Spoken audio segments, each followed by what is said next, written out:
কালিয়াকৈরে সংসদ নির্বাচনের দাবিতে বিএনপির সমাবেশ। গাজীপুর কালিয়াকৈর প্রতিনিধি শাকিল হোসেনের ভিডিও চিত্রে বিস্তারিত। গাজীপুরের কালিয়াকৈরে ৩১ দফা বাস্তবায়ন এবং দ্রুত সময়ের মধ্যে জাতীয় সংসদ নির্বাচন দেওয়ার দাবিতে উপজেলা ও পৌর বিএনপির উদ্যোগে এক বর্ণাঢ্য সমাবেশ অনুষ্ঠিত হয়। শুক্রবার ৪ জুলাই বিকেল ৩টা ৩০ কালিয়াকৈর উপজেলার শফিপুর এলাকায় ফ্লাইওভার ব্রিজের নিচে এই সমাবেশ অনুষ্ঠিত হয়। এ সময় লিফলেট বিতরণ, সদস্য সংগ্রহ ও নবায়ন কার্যক্রম পরিচালনা করা হয়। সমাবেশে সভাপতিত্ব করেন উপজেলা বিএনপির সাবেক সভাপতি মোহাম্মদ হেলাল উদ্দিন। প্রধান অতিথি হিসেবে উপস্থিত ছিলেন বিএনপির কেন্দ্রীয় সাংগঠনিক সম্পাদক কাজী সাইয়েদুল আলম বাবুল। প্রধান বক্তা হিসেবে বক্তব্য রাখেন কেন্দ্রীয় বিএনপির শ্রম বিষয়ক সহ সম্পাদক হুমায়ুন কবির খান। আরও বক্তব্য রাখেন বিএনপির কেন্দ্রীয় নির্বাহী কমিটির সদস্য মজিবুর রহমান। অনুষ্ঠানটি সঞ্চালনা করেন কালিয়াকৈর পৌর বিএনপির সাবেক সিনিয়র যুগ্ম সম্পাদক সাইজুদ্দিন আহমেদ।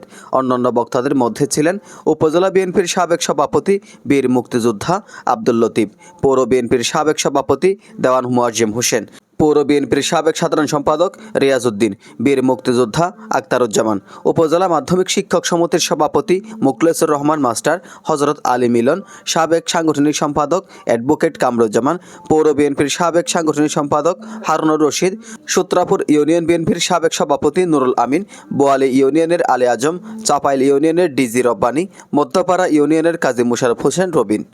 এছাড়াও উপজেলা ও পৌর বিএনপির বিভিন্ন ইউনিটের নেতৃবৃন্দ এবং সাধারণ জনগণ সমাবেশে অংশগ্রহণ করেন।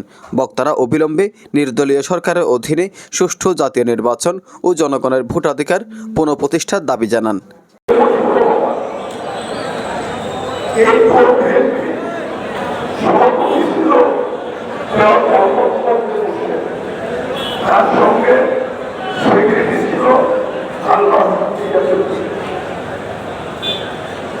এজান নিজামুদ্দিন, ডেস্ক রিপোর্ট।